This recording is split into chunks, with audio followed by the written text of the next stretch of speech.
참 우리 부모님이라고 하면 이게 끝까지 책임성이 있는데 그 책임성이 바로 뭐냐면요, 다른 건 다 졸업을 합니다.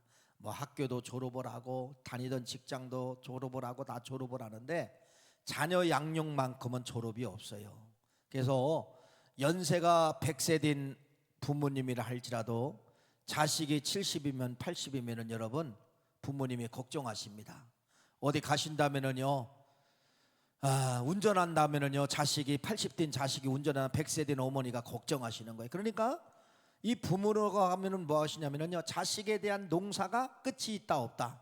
없다는 것입니다. 그래서 이 부모님들은 늘 1번 목적이 바로 뭐냐면 자식의 자식들 돌아오기를 위해서 기도하고, 자식들 신앙생활하면 더 잘하기를 위해서 기도하고, 끝까지 기도하고 계시는 분이 누구냐면 우리의 부모님들, 어머님들, 아버님들이라는 것입니다. 우리 부모님들, 다시 한번 말씀을 드립니다. 자식을 향하여 끝까지 여러분 기도하시기를 간절히 바라고 포기하지 않기를 간절히 바랍니다. 시편 126편 5절 말씀은 이렇게 말합니다.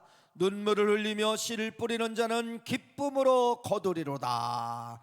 반드시 돌아온다고 하는 사실을 말씀을 하고 있어요. 오늘은 여러분 혹시 주부의 제목을 보셨나요? 제목이 바로 뭐예요? 어머니의 손편지예요. 어머니의 손편지. 어머니의 이 손편지가 내가 쓴 글이지만은 삐뚤빼뚤 쓰고 받침도 틀리지만은요, 그 어머니의 손편지 하나가 나중에 생명으로 역사한다는 그러한 말씀이에요.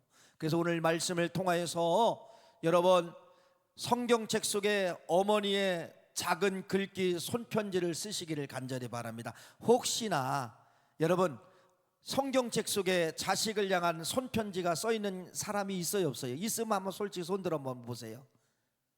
없습니다. 오늘 이 말씀이 끝나면은 자식의 이름을 여러분 호명하면서 어머니가 직접, 아버님이 직접 글씨를 쓰시기를 간절히 축원합니다. 왜 그러냐면요, 어머니의 그 아버님의 그 손편지 성경책 속에 써놓은 그 글 하나가 자식들을 살리는 간증을 오늘 세 분을 제가 말씀을 드리려고 하는 거예요. 자, 첫 번째는 누구냐면 여러분 김하중 대사라는 분이 있어요. 자, 이분이 이제 책을 썼죠. 두란노 서원에서 나오게 되는데 하나님의 대사라고 하는 책을 썼어요. 하나님의 대사. 실제로 이분은 중국 대사로 계셨던 분이에요. 김대중 대통령 때, 노무현 대통령 때 이렇게 한 6년 정도 중국 대사로 계셨던 분인데, 이분은 서울대학교 정치 외교학과를 나오시고 뭐 엘리트죠. 엘리트, 최고의 엘리트인데, 근데 이분이 이렇게 대사로 있다가 나중에 또 이명박 대통령이 되고 통일부 장관까지 된 분이에요. 그러니 얼마나 잘 나가신 분이고 얼마나 똑똑하신 분입니까? 그런데 이렇게 좋은 자리가 있어도 여러분 사람들이 저 자리에 가면은 발 쭉 펴고 주무실 것 같잖아요. 아니에요. 이분들은 더 잘하려고 뭐 하게 되느냐? 스트레스가 이만저만이 아니라는 것입니다. 많은 분들이 그래요. 목사님은 설교를 아주 쉽게 하시죠. 그래요. 쉽게 여러분에게 전달한다는 얘기가 아니라 쉽게 설교를 준비하시죠. 그렇게 이해하게 착각하지 마세요. 일주일 동안 여러분 이렇게 못난 설교인 것 같아도요, 일주일 동안 저는 피눈물 나는 그러한 마음을 가지고 설교를 준비하고 있습니다. 솔직히 말씀을 드려서 여러분은 몰라요. 토요일날 되면은 여러분 핏똥 쌉니다. 핏똥 싸요. 진짜예요. 화장실을 제가 여러분 토요일날 정도 주일날 아침까지요 10번을 가요.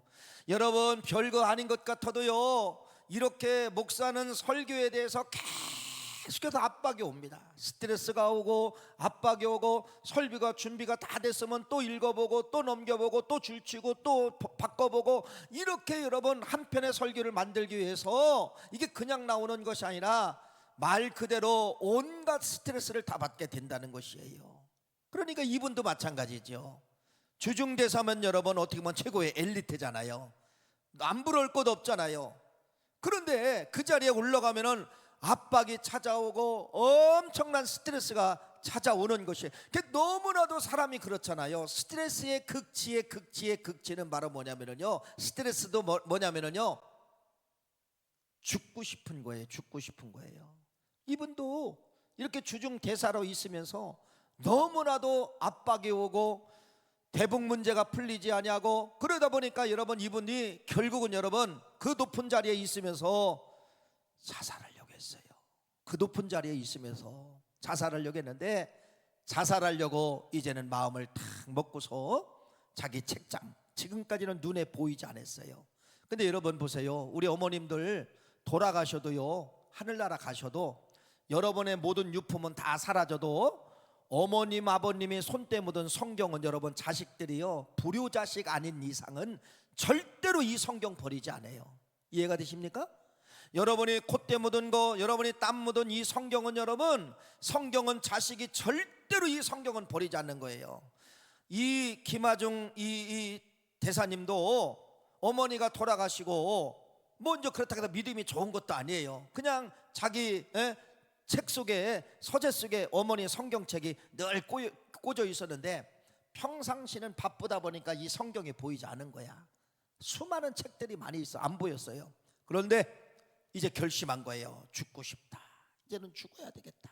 이렇게 내가 스트레스 받고 내가 살아갈 수가 없이 죽어야 되겠다. 그래도 여러분 한번 쭉 책장을 보는데 다른 책은 하나도 보이지 않았는데 뭐가 보이느냐?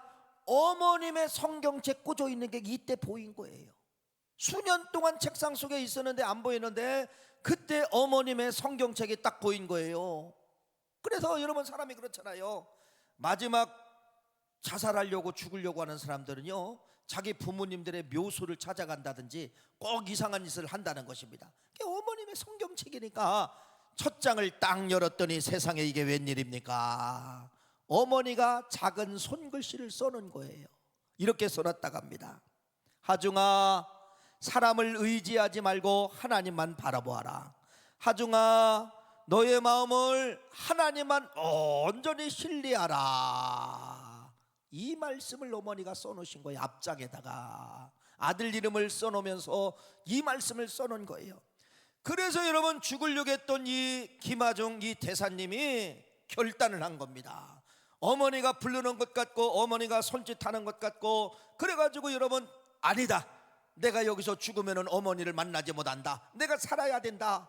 그래서 이런 모진 결단을 하고서 이제 모든 신앙으로 이제 돌아오게 되는 것입니다. 그래서 모든 대사 생활을 다 이제 마치시고 이분이 신앙의 이제 간증자로 나오는 거예요. 그래서 김하준 장로님이 되어서 하나님의 대사라가는 간증책이 있어요. 부도란로 서원에서 나오게 되는데, 그래서 이제 그렇게 간증을 다니면서 복음을 전하게 된다는 것입니다. 여러분, 말씀의 서도와 말씀의 결론이 바로 무엇이냐? 어머님의 손글씨 하나가, 어머님의 손편지 하나가 나중에는 이렇게 삐뚤삐뚤 쓰여놨지만은 별것 아닌 어머니 글씨지만은 나중에는 자식을 살리는, 자식을 돌아오게 하는 그러한 생명의 말씀이 된다는 사실을 믿으시기를 간절히 축원하면서, 오늘 말씀 이후에 여러분들의 자식 한 사람 한 사람 놓고 여러분 책갈피 속에다가 편지를 써놓으세요. 이게 어떠한 위력을 발휘할지는 저도 몰라요. 그런데 이렇게 자식을 여러분 살리는 그러한 역사가 있을 줄 누가 알았겠습니까? 그런데 그 어머니의 손편지 하나가 이 자식을 살려냈다는 것을 여러분들에게 먼저 말씀을 드리는 것입니다. 여러분, 오늘 이 느헤미야서입니다. 느헤미야서는 역사서입니다. 느헤미야서는 역사서면서 뭐라고 이야기하느냐? 이렇게 말씀합니다. 성벽을 쌓아라. 성벽을 쌓으라는 거예요. 그러니까 이 성벽이 있기 전과 없기 전과의 이 차이점을 여러분에게 소개를 하려고 하는 거예요. 근데 이 성벽을 쌓으라는데 뭐라고 말씀하느냐? 자녀를 위해서 성벽을 쌓아라, 가정을 위해서 성벽을 쌓아라, 이렇게 말씀하고 있다는 겁니다. 그래서 오늘 말씀의 결론은 여러분, 자식들을 위해서 영적 성벽을 쌓아주시기를 간절히 축원합니다. 이 말씀을 여러분들이 오늘 가져가셔야 돼요. 이 말씀을 가져가셔야 돼요. 자, 오늘 말씀을 하기 위해서는 다시 한번 이스라엘 역사를 쭉 설명을 드릴 거예요. 쭉 설명을 드리면서 지금까지 들었던 말씀도 있지만은 지금까지 이것을 집중하지 못한 어떠한 배경도 있을 줄 알고 있습니다. 자, 이스라엘이라는 나라가 이제 멸망을 당했잖아요. 북쪽 나라가 먼저 멸망을 당합니다. 근데 남쪽 유다 민족도 이제 BC 586년도에 이제 멸망을 당하는 거예요. 왜 멸망을 당하는 거예요? 배교예요, 배교. 하나님만 섬겨야 되는데 다른 우상들을 섬기고 이렇게 함으로 말미암아 결국 남한국 유다가 멸망이 되어서 이 민족이 어디로 끌려가느냐? 바벨론 나라에 이제 속국이 되어서 여러분 바벨론 나라로 다 이제 이 포로로 끌려가게 된다는 겁니다. 그래도 성경의 많은 예언서나 역사서나 이런 데 보면은 여러분 이스라엘 백성들이 바벨론이라는 나라에 끌려갔을 때 이쪽 환경에 대해서 많은 이야기가 다루고 있어요. 다 바벨론 이야기예요. 이스라엘 백성들이 포로로 끌려와서 이들의 삶이 어떻게 되었는가, 또 나중에 이들이 어떻게 돌아왔는가, 이거에 대한 이야기가 거의 역사서에나 아니면은 예언서에 보면은 거의 기록되어 있어요. 그런데 느헤미야라는 이 책을 보면은 여러분 그 이야기도 있지만은 집중적으로 다루고 있는 이야기가 바로 뭐냐? 다 끌려간 게 아니에요. 남아있는 사람들이 있었다는 겁니다. 끌려간 사람들은 누구냐면요, 왕족과 귀족과 그 다음에 지도자들이에요. 엘리트만 끌고 간 거예요. 엘리트만 끌고 간 거예요. 그래서 누구는 남아있는 거예요? 평민과 힘없는 사람들은 남아있었다는 것입니다. 읽어볼까요? 열왕기하 25장 12절 말씀입니다. 읽어보세요. 시작. 시의 대장이 그 땅에 비천한 자를 남겨두어 포도원을 다스리는 자와 농부가 되게 하였더라. 비천한 자들은 끌고 가지 않았다는 거예요. 비천한 자들은 뭐 했다는 겁니까? 남아있었다는 것입니다. 그래서 바빌론 나라에서 그달리아라고 하는 총독을 세워서 남은 자들을 이제 관리하게 이제 그렇게 만드는 거예요. 그러니까 다 끌고 간 게 아니죠. 비천한 자들, 힘없는 자들, 또 힘없는 제사장들은 남아 있었다는 겁니다. 그러니까 이들이 생계를 위해서 어떻게 살았냐면 여러분 농사를 짓고 사는 거예요. 논농사도 적겠지만은 포도원 농사, 그 다음에 가축들을 기르면서 이렇게 살았다는 겁니다. 여러분 그런데요, 사는 게 사는 것이 아니에요. 우리는 일본한테 식민지 생활을 36년 동안 했지요. 1919년도에 합방이 되어서 1945년도에 해방이 되었는데, 이제는 여러분 보세요. 뭐 여기 이제 해방을 경험하신 분들이 아마 이제 조금 이렇게 이제 계시고, 대부분 보면 이제 2세대지요. 해방의 2세대인데, 여러분 일제 36년 동안 기가 닳도록 저도 들었어요. 우리 어머니를 통하여 일본 사람들의 그 잔인함을 저도 계속 들었습니다. 세상에 여러분 농사를 지을 수가 없다는 거예요. 이렇게 이제 가을 돼서 농사를 지면은 여러분 다 군량미로 다 뺏어간다는 거예요. 다 뺏어간다는 거예요. 그리고 쇠붙이 하나도 여러분 다 가져간다. 다. 왜? 일본이 뭐를 만들게도, 무기를 만들게도 다 뺏어간다네. 그래서 이 가을 되면은 여러분 땅을 파고 곡식들을 묻었다고 합니다. 그러면은 일본 순사들이 와가지고 여러분 꼬챙이를 가지고 집집마다 땅을 다 쑤시고 다녔다는 거예요. 그래서 이제 걸리면은 아주 이제 크게 혼을 나고 징역 가고 이제 그렇게 했다는 이야기를 듣게 되었습니다. 36년인데 그랬어요. 36년. 근데 이스라엘 나라는 여러분 보세요. 남은 사람들이 있어요. 이스라엘 땅에 이 남은 사람들은 이 평민들이 남았습니다. 미천한 사람들이 남았습니다. 이들의 삶이 어땠는가를 느헤미야 선지자는 남은 자들이 어떤 삶을 살았다는 것을 느헤미야 5장 3절 5절 말씀 읽어봅시다. 이렇게 말씀하고 있죠. 시작.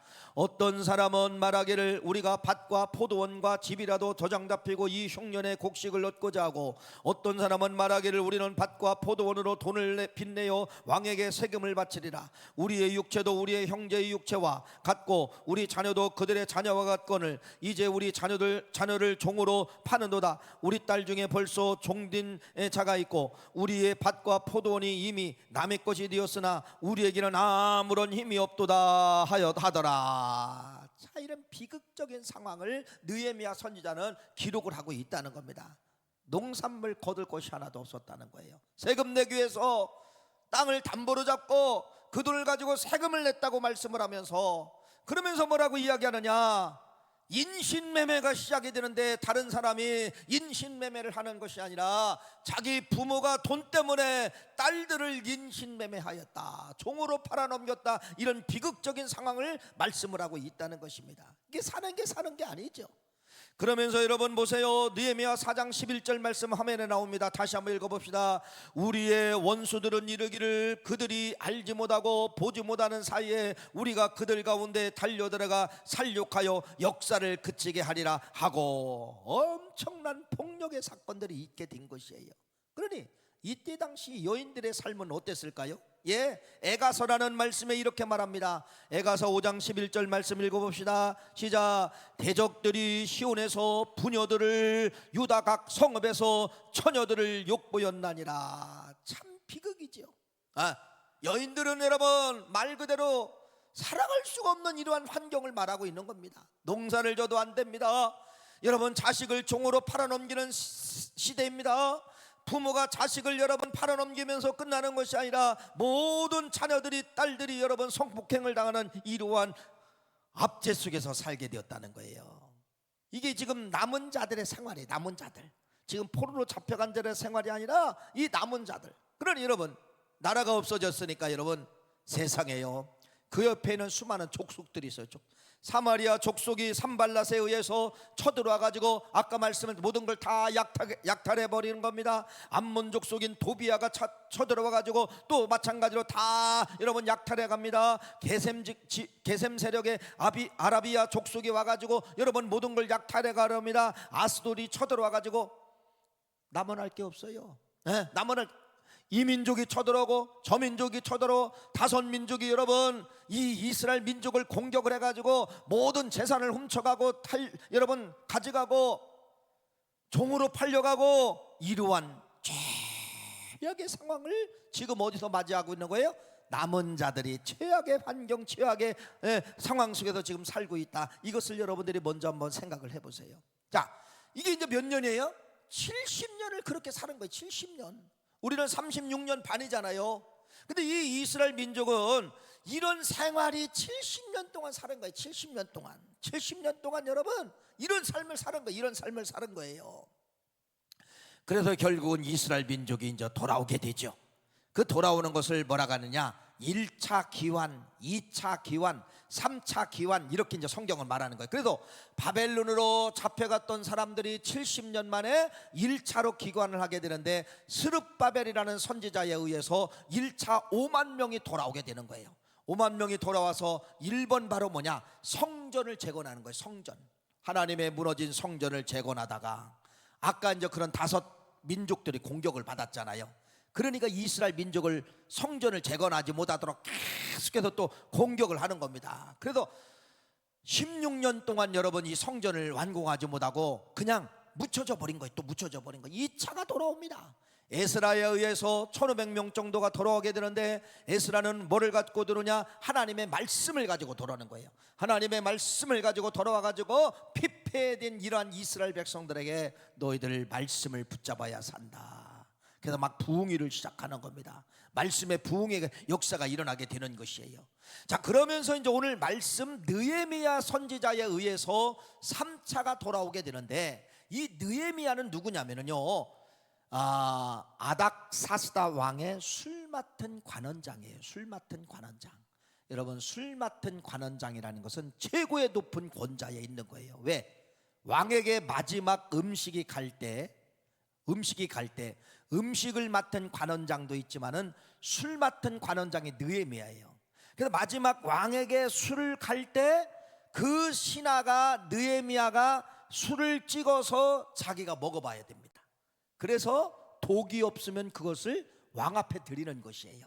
그런데 혹시나 여러분 주방에서 술을 만들고 할 때 누구에 의해서 여기 독약을 탔다가 하면은 느헤미야가 먼저 찍어봐서 먹고 죽을 수도 있는 그러한 위치예요. 그러니까 이런 위치는 아무나 주는 것이 아니라 왕이 최고로 신뢰한 사람에게 술 맡은 관원장을 맡게 되는데, 이분이 누구냐? 느헤미야예요. 느헤미야. 이스라엘 사람 느헤미야예요. 그런데 이스라엘 사람 이 느헤미야가 술 맡은 관원장이지만은 여러분 기도했어요. 하나님, 내가 고향 땅으로 돌아가게 하옵소서.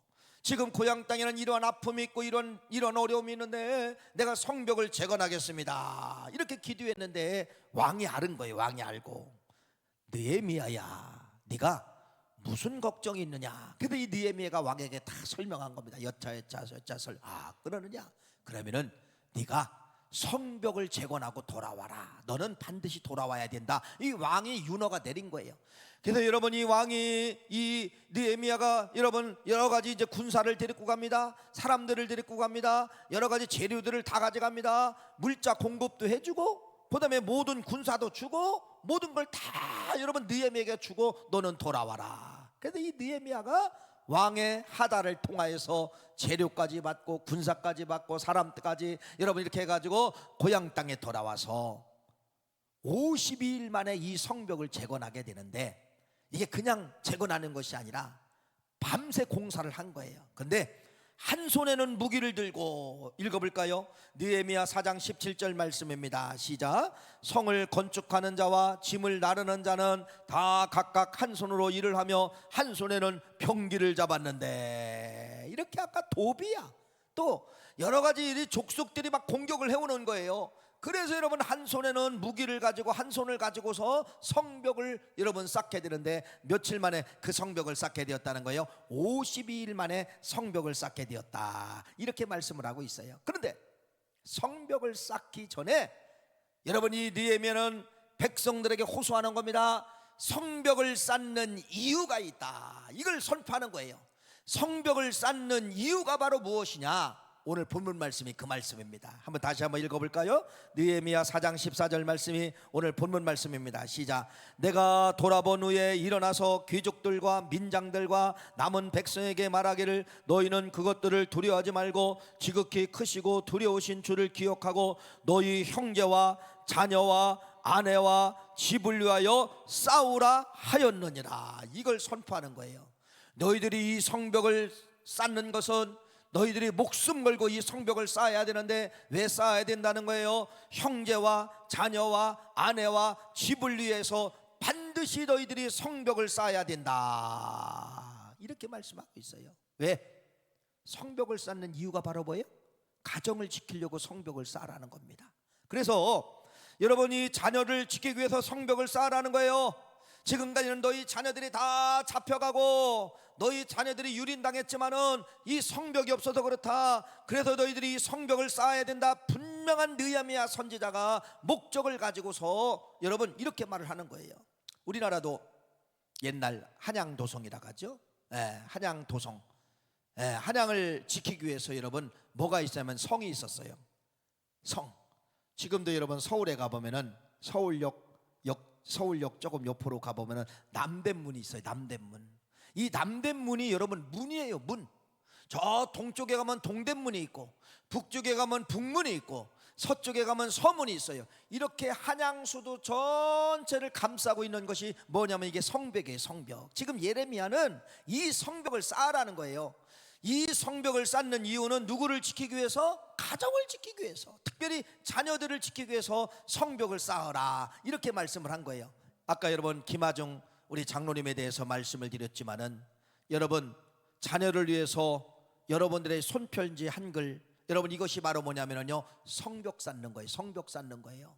두 번째 간증을 드리겠습니다. 여러분 여기 용인에 가면은 새생명교회라는 교회가 있어요. 거기 김요한 목사님이 계시는데, 자, 이분은 불행하게도 어렸을 때 입양아예요. 입양애인데 한국에서 입양을 한 것 같아요. 부모님이 너무 어려워서 뭐 옆집 가정에 입양을 시켰던, 어쨌든 입양아예요. 근데 중학교 때 이걸 알은 거예요. 중학교 때 이걸 알고 여러분 자기를 키워준 부모도 있지만은 얼마나 원망했는지 몰라요. 왜 이제 나를 알려줍니까? 그래서 막 이제 갈등을 한 거예요. 갈등. 그 소소문 끝에 이제 자기 부모님을 이제 찾게 되었고, 그래서 여러분 행복할 줄 알았는데 더 이제 막 갈등이 되는 거예요. 양부모가 있으니까 더 갈등이 되는 거예요. 그러다 보니까 여러분 우울증이 찾아오게 되네요. 여러분 우울증이라는 이 병의 마지막에 정착력이 뭔지 아세요? 죽는 거예요. 우울증은 너 죽어라, 너 죽어라, 너 죽어라. 그게 바로 우울증이에요. 우울증. 다른 건 여러분, 다른 병은 뭐 살이 찢어졌다 부러졌다 이건 고치면 되잖아요. 근데 이 우울증은 여러분 정신적인 병이에요. 그래서 이 우울증은 결국은 악한 영이 그걸 붙잡잖아요. 계속 죽으라고 해요. 죽으라, 뛰어내려라, 뛰어내려라, 차 한테 달려 들어가라, 불 속으로 들어가라. 계속 얘가 속에서 이상한 소리를 내는 거예요. 이상한 소리를 내는 거예요. 여러분, 우울증은 반드시 이 현대의 의학에서도 정복을 못합니다. 그래서 우울증 걸린 사람들은 대부분 보면 약을 주는데 그냥 잠을 자게 만드는 거예요. 왜? 그래야 엉뚱한 생각을 안 하니까. 여러분, 우울증은 하나님 말씀만이 치료할 수밖에 없어요. 하나님의 말씀은 영과 생각을 찔리고도 남는 그러한 역사가 하나님의 말씀 속에 들어있다가는 그러한 사실입니다. 근데 이 박요한 목사님도 여러분, 자기 정체성을 알고 이런 우울증이 찾아오고 죽으려고 했습니다. 자살하려고 했을 때 그때 여러분 이미 어머니는 천국에 가셨나 봐요. 실제 낳아준 어머님은 천국에 가셨는데 어머니 장례식장에 여러분 자기 어머니의 성경책이 이제 표시되어 있잖아요. 이걸 그 아들이 이제 갖다가 놓은 거예요. 갖다가 이제 어디에 놨겠지요. 근데 평상시에는 이 성경이 안 보였는데 이젠 죽어야 되겠다라고 이제 결심을 했어요. 결심을 했는데 그 집안에 수많은 물건들이 있지 않습니까? 뭐 책도 있고 살림살이가 있는데 아까 김하중 여러분 그 대사님처럼 그 사람이 마지막 죽으려고 결심을 하니까 다른 건 아무것도 안 들었는데 이 성경책 하나만 눈에 크게 들어오다라는 겁니다. 그게 누구 성경책이에요? 어머님의 성경책이에요. 그래서 마지막 죽기 일보 직전이니까 어머님의 성경책을 딱 펼쳤는데 이렇게 쓰여 있다는 겁니다. 내 사랑하는 아들아, 네가 어둠 속에 있을 때에도 하나님은 너를 보고 계신단다. 네 이름을 눈물로 불러가며 기도하는 이 엄마의 하나님은 결코 너를 포기하지 아니하신다. 두려워하지 말라. 내가 너와 함께함이라. 이사야서 41장 10절 말씀, 이 말씀을 성경책에 써놓은 거예요. 그래서 여기서 여러분 어머니를 만난 그러한 느낌을 가지고 대성통곡을 한 겁니다. 어머니가 나를 위해서 이렇게 눈물로 기도를 심어놨구나. 그래서 여러분 다시 살아야 되겠다. 그래서 여러분 신학교 가가지고 목사님이 되어서 지금도 여러분 이러한 분들을 위해서 사역을 하신다는 그러한 말씀을 듣게 된 것입니다. 여러분 보세요. 성벽을 쌓아야 될 이유가 바로 뭐예요? 성벽을 쌓는 이유는 자녀와 가정과 부녀자를 위해서 성벽을 쌓으라고 말씀을 하고 있습니다. 우리 어머님들의 이러한 말씀 손글씨 하나가 손편지 하나가 나중에 먼 훗날 이렇게 역사할 줄 어떻게 아십니까? 이건 모르는 거예요. 이건 누구도 모르는 거예요. 근데 기도하는 어머니의 자식은 마지막에 흑암의 권세가 역사하는 것이 아니라 성령의 빛이 역사해가지고 안 보이는 성경이 보이게 만드는 거예요. 그 순간에 수많은 책이 있는데 어떻게 이 책이 보입니까? 죽기 일보 직전인데 마음의 결단을 다 했는데 여러분 왜 이게 보이냐 이거예요. 왜 이게 보이냐 이거예요. 기도하는 어머니의 자식은 마지막에 흑암의 권세가 역사하는 것이 아니라 빛의 영광의 역사가 임해가지고 안 보이는 성경책이 눈에 들어오게 만든다는 겁니다. 한 번도 펼쳐보지 않았던 어머니의 성경책이 죽고 싶어서 펼쳐봤는데 그 말씀이 그 글귀가 나오게 된 것이에요. 사랑하는 귀한 성도님, 오늘 이 말씀을 통하여서 여러분들이 영적 성벽을 재건하시는 역사가 있기를 간절히 축원합니다. 자, 성벽을 이제는 재건했어요. 성벽을 재건하고 어떤 것이 이제 찾아왔는가? 느헤미야는 이렇게 말하고 있습니다. 모든 것이 이제 안정된 거예요. 농사를 져도 성벽이 있기 때문에 농사가 반출되지 못하는 거예요. 또 외부의 세력이 이제는 성벽이 있어서 뭐 하는 거예요? 못 들어오는, 공격을 못 하는 거예요. 그러니까 이 백성들이 농사진 것을 통해서 다 양식을 갖게 만들고, 그러다 보니까 여러분 보세요. 가정이 안정되고, 가정이 안정되다 보니까 성전이 안정되고, 성전이 안정되다 보니까 나라가 안정되고, 여러분 이것이 연결되는, 그게 연결되는 것이에요. 그래서 여러분 이때 이제 막 부흥회가 시작된 겁니다. 2차에 돌아온 에스라 선지자에 의해서 심령대 부흥회가 열리게 되는 거예요. 그게 느헤미야 8장 1절부터 3절 말씀까지 그게 이제 부흥회가 역사. 이스라엘 백성들이 여러분 70년 동안에 이렇게 억압 속에 살았잖아요. 피비린내나는 고통 속에 살았잖아요. 그래서 이때 막 부흥회를 통하여 회개의 역사가 일어나면서 지금까지 이스라엘 백성들이 절기 예배를 지키지 않았는데 이제는 그 고향 땅에서 다시 절기 예배가 시작이 되고, 모든 것이 여러분 가정이 살고 우상을 타파하고 새로운 삶을 시작된 것이 바로 뭐냐? 성벽을 재건하고서 그러한 안정적인 역사가 나타나게 되었다. 이렇게 말씀을 드리는 것입니다. 오늘 이 말씀을 통하여서 여러분 다시 한번 말씀을 드립니다. 여러분 느헤미야가 외친 것처럼 여러분 뭐를? 영적 성벽을 재건하시기를 간절히 축원합니다. 영적 성벽, 이게 별것 아닌 것 같아도 여러분 영적 성벽을 재건하려면 여러분 부모님들의 노력이 필요해요. 그냥 여기서 말씀을 듣고 가서 그냥 고개만 끄덕끄덕하는 것이 영적 성벽이 아니라 실제로 가정에서 영적 성벽을 재건해야 돼. 그게 바로 뭐냐? 가정예배입니다. 가정예배. 가정예배의 시간을 좀 정해 놓으세요. 하절기는 몇 시, 동절기는 몇 시 해가지고 꼭 그 시간 되면은 여러분 천하 무슨 일이 있어도 여러분 가정예배 드리는, 그렇다고 해서 뭐 가정예배 사도신경을 고백하며 뭐 주기도문을 끝나고 중간에 찬송가 2장 있고 대표기도 누구고 말씀 이렇게 하면 여러분 오래 못 가요. 그건 진짜 오래 못 가요. 막 20분씩 30분씩 들으면 못 가요. 1분도 괜찮아. 1분도 주시는 하나님의 말씀을 붙잡고 여러분 가정이 오늘 주시는 하나님이 이 말씀을 붙잡고 우리가 기도합시다. 이렇게 하다 보니까 1분밖에 네 그게 더 좋아요. 그게 더 좋아요. 그런데 이렇게 가정 예배를 드리잖아요. 가정 예배를 드리면은 이제 자녀들이 순종해서 같이 예배를 드리는 자녀도 있지만은 그렇지 못하는 자녀가 많아요. 그냥 학교 갔다 와서 그 시간에 그냥 자기 방으로 들어간다든지, 직장 다니면 자식이 그냥 직장 갔다 와서 거실을 통해서 그냥 들어간다든지. 근데 거실에서는 누가 예배를 드리고 있어요? 부모님이 예배를 드리고 있어요. 이게 여러분 별것 아닌 것 같아도 이게 방에 있는 자식에게 나중에 어떤 문제가 생겼을 때 여러분 가정에서 예배 드리는 부모님이 예배 드리는 그 그림이 그 사람을 살리는 역사가 나타나게 된다는 것입니다. 이게 그렇게 중요한 거예요. 그래서 이게 바로 뭐냐면 여러분 종소리라고 하는 거예요. 종소리, 경보음이라는 거예요. 자, 우리 교회가 이렇게 건물 이제 아름답게 되어 있지만은 여러분 지금은 종소리가 안 나죠. 근데 이 안에서 어떤 화재가 발생하면은요 막 이게 이 벨이 울리게 됩니다. 막 5층부터 뭐 4층, 3층, 2층 지하까지 따르릉 진짜 막 요란하게 벨이 울리는 거예요. 뭐 했다는 거예요? 벨은 왜 그래요? 화재가 감지가 되었다는 겁니다. 그래서 여러분 피하십시오 그 소리예요. 이런 경보음이 들리게 된다는 겁니다. 마찬가지입니다. 여러분 이 자녀들에게 부모님들이 영적 성벽을 쌓으면은 여러분 이러한 것이 나중에 어떤 결단, 마지막 인생을 결단할 때 경고음으로 보이게 된다는 거예요. 아들아 죽으면 안 돼, 죽으면 지옥 가는 거야. 이런 경고음이 들리게 된다는 거예요. 왜 낙심하고 있느냐, 너는 어머니가 기도하는 어머니야, 너는 다시 일어나라. 이런 여러분 경고음의 소리가 들리게 된다는 것입니다. 그래서 느헤미야 선지자가 이야기한 것처럼 형제와 자녀와 아내와 집을 위해서 싸우라.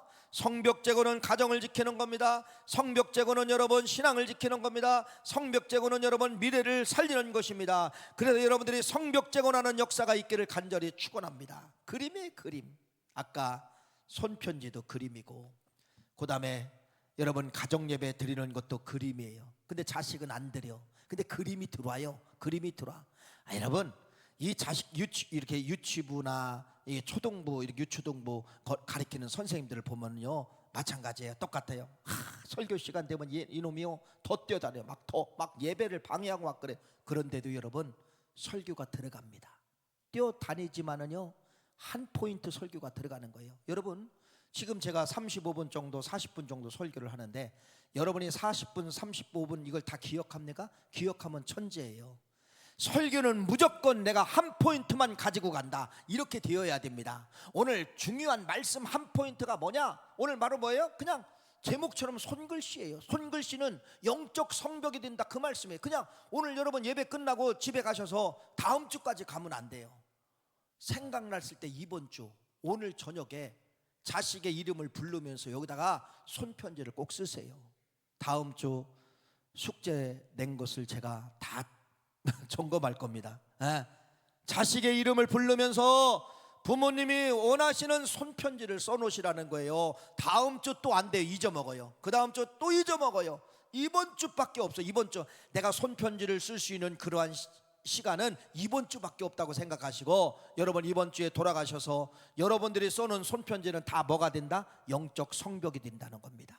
자식을 살리는 성벽이 되고 손주를 살리는 성벽이 되는 거예요. 믿으십니까? 예. 그래서 여러분들이 그러한 역사가 있기를 간절히 바라고 읽어봅시다. 시편 119편 11절 말씀 읽어보세요. 이 시작. 내가 주께 범죄하지 아니하려 하여 주의 말씀을 내 마음에 두었나이다. 이게 종술이에요. 어려서 자식들이 부모님이 기도하는 거, 부모님이 예배드리는 거, 이런 것이 그림으로 들어오잖아요. 이게 다 말씀의 그림이에요. 말씀의 그림으로 들으면은요, 어떤 범죄를 할 때 속에서 뭐 한다는 거냐, 아까처럼 소리를 지른다는 겁니다.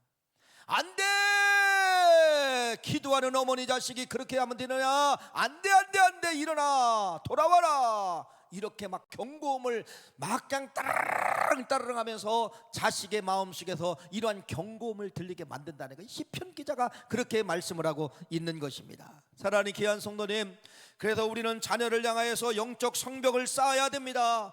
기도의 성벽도 쌓아야 되고 말씀의 성벽도 쌓아야 되고 글자의 성벽들도 쌓아야 돼요. 그래서 물론 좋은 하나님의 말씀을 액자를 걸어놓은 것도 중요하지만은 부모님이 삐뚤빼뚤 써내려가는 글씨 하나가 더 좋아요. 우리 집은 여호와를 경외하는 집이다, 뭐 이런 것도 괜찮고, 우리 집은 절대로 거짓말하지 말자, 뭐 이런 것도 좋고. 그러나 보세요, 자식들이 그걸 안 읽어요. 그런데요, 각인됩니다. 각인돼. 우리 집은 좌측에는 여호와를 경외하는 집이다, 우측에는 우리 집은 절대로 거짓말하지 말자, 이런 것이 각인됩니다. 각인되는 거예요.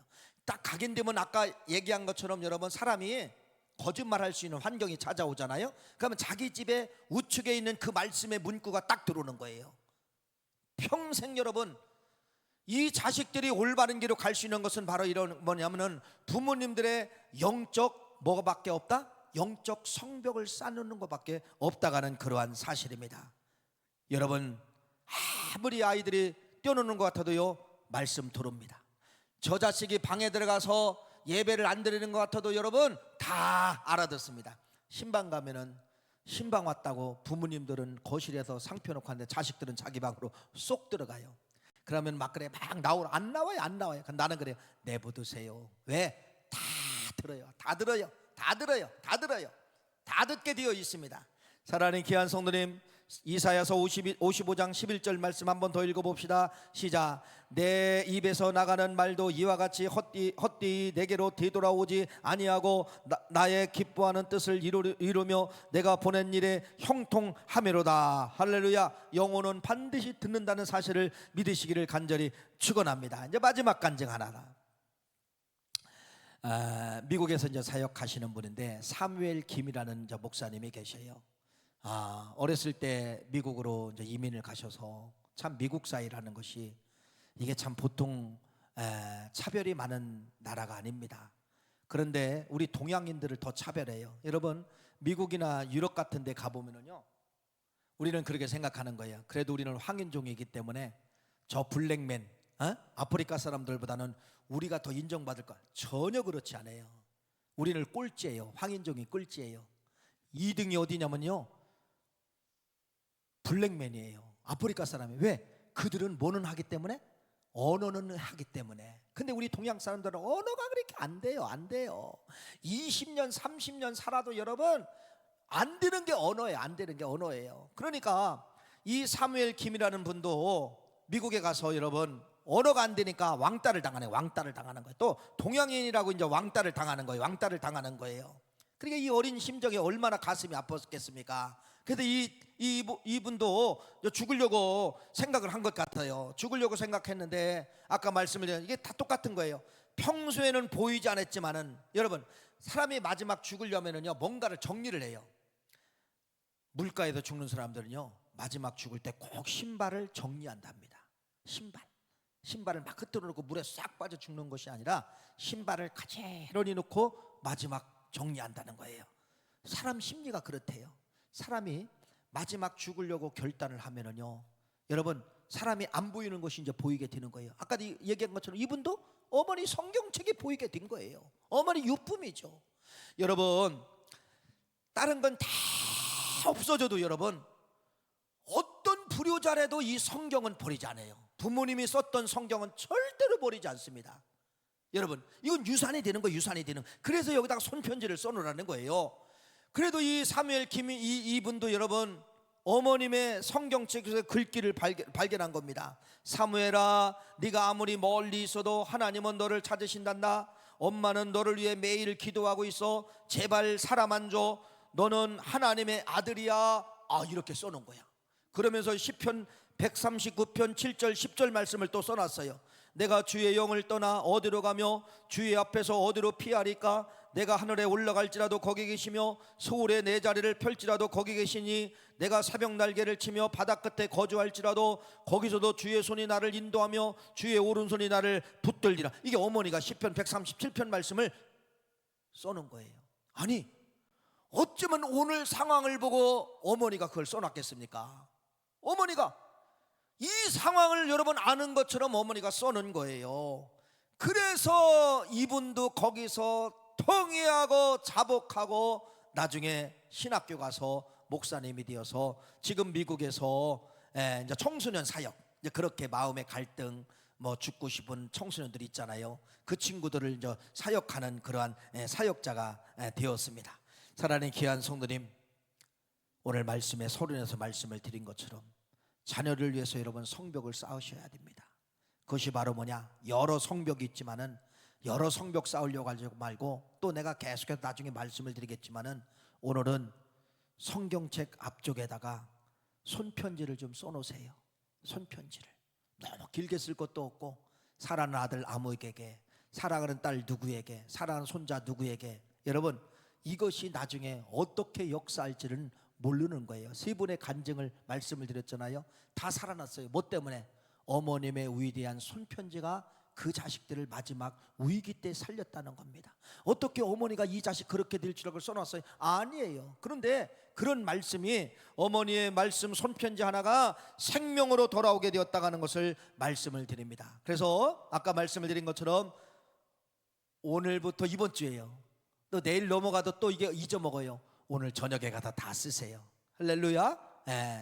포스트잇 있으면 노란 포스트잇에다가 써셔도 괜찮고, 아니면 뭐 삐뚤삐뚤 그냥 종이 하나 찢어가지고 쓰셔도 괜찮아요. 그런데 그건 절대로 지워지지 않는 하나님의, 여러분, 지워지지 않는 어머님의 손편지는 여러분 위대한 역사를 가지고 온다는 사실을 꼭 믿으시고, 영적 성벽, 어머님 아버님의 위대한 손글씨, 손편지 하나가 나중에 자식들을 살린다, 이 사실을 가지고 이번 주 꼭 승리하시고 오늘 저녁에 다 여러분 삐뚤빼뚤 해도 다 쓰시기를 간절히 바랍니다. 그래서 성경책을 펼 때마다 내 편지가 있어야 돼요.